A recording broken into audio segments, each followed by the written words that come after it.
So if I were to have asked you 10 years ago, back in 2015, holy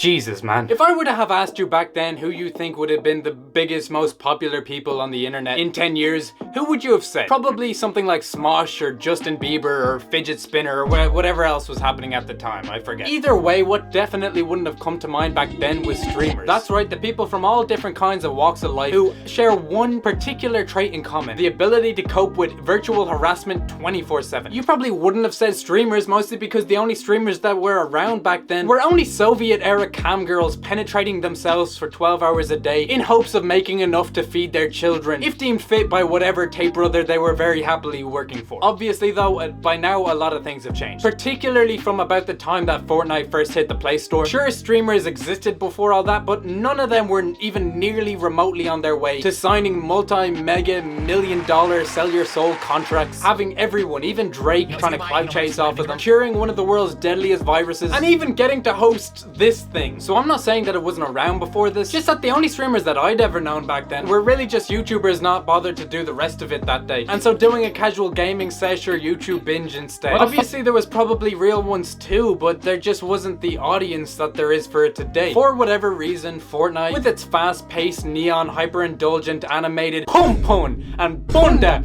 and boom-boom-buckla, changed that shit forever. In, actuality, if I were to have to lay a hypothesis down on y'all asses, I'd have to draw attention to the fact that Fortnite was really the first game that was just so effective at turning our precious little children youth into just full-on, soulless, rage-baited, junkie babies incapable of ever having enough. To a degree where normal, good kids were stealing from their grandmothers or the government or whoever it took just to buy some virtual booty shaking. Or at least that's what I'm assuming that the rest of you were doing too. I mean, this shit really took its toll. I'm not even sure how many times my PlayStation almost got decked into tomorrow over this game specifically. And having so many frustrated web browsing children on the loose, well, what else are they gonna be doing other than watching these streams, of course? Or at least that's what I'm assuming the rest of you were up to.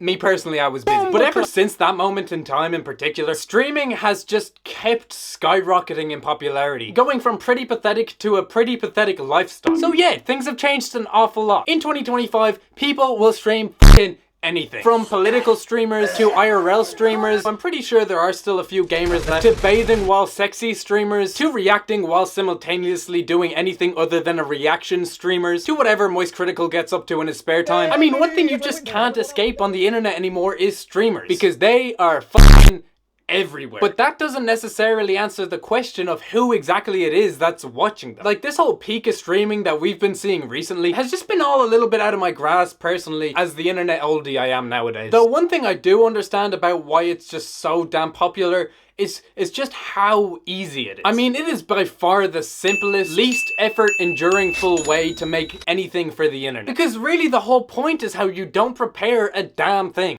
Even one of these little rants that I make once a year or two require at least some level of organizing the schizoaffective conversation that I'm having right now with my wall as we speak. But on stream, I mean, why would you bother with any of that? Like, why would that matter? Fucking just let loose, who cares? I mean, you might as well, it's pretty much the whole point. When I first noticed streaming, it was exactly that. Just internet people looking to occasionally connect with their audience in real time in a different kind of a way. And that was it. But I just feel like that message gets taken a little too literally nowadays. Because at this stage, the whole meta has essentially just digressed into nothing more than pretty much just a lifelong spanning unedited shit vlog. And you thought that podcasters couldn't give a f***. And you may very well be wondering what could possibly be the point of these 12-hour long streams if the survival of a struggling Russian family were not to be on the line. Well, that's clips, of course. No, not any sort of real currency or anything, but those viral moments that must at most happen to occur like once a week or so. That viewers who are lucky enough then get to post everywhere, all in an attempt to get some streamer who most likely despises every single one of them to notice them or some shit. Again, there is no money involved in any of this. See, because when it comes to streaming for clips, it's all about more and more and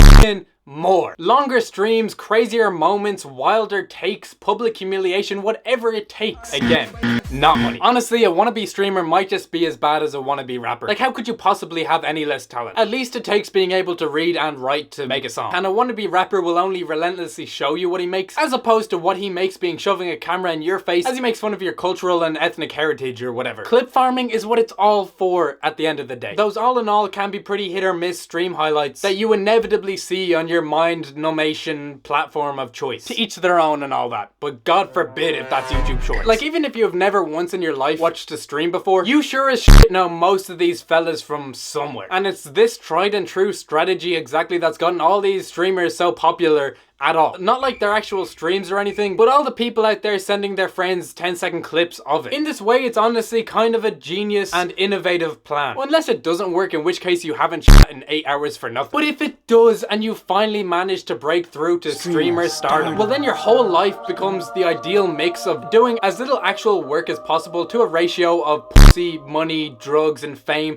that there has really ever been. And I know how this sounds like pretty much the dream to all us regular talentless folk, to do so much and yet so little all at the same time. So when you look at it like that, I mean, it's just perfect. Though I feel like the broader effects the pursuit of this dream has had on humanity as a whole has been more than pathetic. It's really taken that whole mentality of anything can go viral, born on Facebook and bred on TikTok, to a whole nother level that was fathomable before. What used to just be wishful thinking on random chance has mutated itself into the entire business model. By the way, I'm not trying to say that every streamer is only the product of luck. Like, if you take iShowSpeed, for example, it's pretty evident that that fella was born to do exactly what he does. I'm fairly certain that there was no plan B in that mind of his. And even still, I'm pretty certain that his whole entire streams aren't that entertaining, only because the clips are funny. And I'm not gonna go find out either, by the way. I don't care that much about proving this point. And even still, the gift that Speed has for streaming is one that's very few and far between. Yet there is still tons of people willing to waste their entire day just trying to force a viral clip out of it, no matter what it takes. All in the hopes of one day having everything that they've ever wanted, while simultaneously never having done much of anything for it. Some of whom are even willing to get arrested over it. Like, I'm sure that all of you have heard about this Johnny Somali fella going total Logan Paul on Korea and expecting nothing from it, but instead getting his ass whooped and a yet to be determined sentencing of up to 10 years. Over clips. Yeah, clip that shit, my boy. And he's not even the only one neither. Not by a long shot. This shit is a disease. Here's another fella trying the same old shit in the Philippines instead. Which, by the way, is not even the type of place that you'd want to get your visa revoked in. Craziest part about it is how this fella is a washed up YouTuber from back in the day. Which just goes to show how drastically things have changed. I mean, this dude may be a millionaire, but that does not mean that it's not all about the clip. I mean, normally you'd assume that nobody would be willing to pay attention to any of this. But then again, there's gotta be someone gifting all these subs. Somebody dropping L's in the chat while Vitaly gets his life sentencing. Hell, somebody's got to be clipping that shit. Which brings us to what might be just the most depressing part of all of this. The viewer. What's the difference between a 17-year-old and an 18-year-old? I did not have sexual relations with that man. When I was streaming, I smelled one of your underwears. There is really nothing as weird and as dystopian to me as the relationship between a streamer and their chat. What do you think is an appropriate amount of time to spend at your computer every day? Between ChatGPT and YouTube and Tumblr and whatever you freaks are freaking it off to. Obviously that depends on the day by day, but Kaisanat streams for an average of 7.5 hours to 100,000 people consistently. You'd hope that these were really only people stopping by the stream for 30 minutes or so as they eat their butter noodles, giving themselves a respectable amount of time to bot out. And while I'm sure that that's a lot of them, this number still never changes. And so if we were to assume that something like maybe 20% of all Kaisanat fans were real true to the chat fans, well, that means that there is at least 20,000 children in the world bumping into poles as they watch him going about their every day and skipping an entire day of school while still being in the damn class, all to keep up to date. And not only that, but on each stream he must make at least 5 grand off of the people who have 0.1% of the money he has alone, which I feel is something that we have got to talk about more, because I feel like all these viewers who even go as far as to donate to their favorite streamers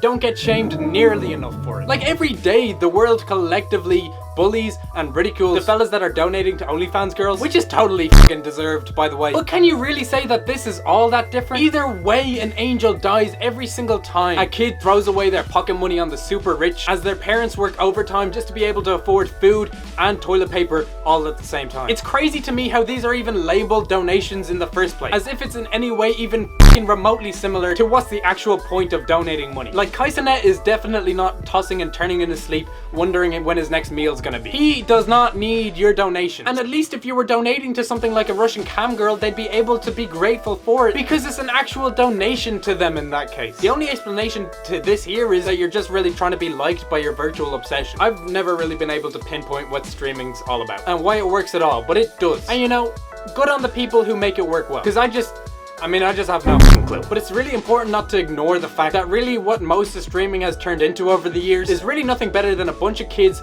hooked on a pipe dream of finally getting attention from someone, all trying to outdo each other with outlandish shit as bots and Gen Alpha and trolls and pedophiles nudge them on from the chat. Because who else could possibly be watching this? I don't even know who's the victim and who's to blame in all of this shit show. All I do know is that you should never forget how you can just as easily go outside for yourself also. Granted, Kaisenet probably won't be there, but I mean, is that really that big of a deal? See, because I know it's not just 100,000 paraplegics watching every stream, but at a certain stage, I mean, it just might as well be. I guess when it comes down to it, what I truly don't understand about streaming is how anyone in chat deserves functioning legs at all.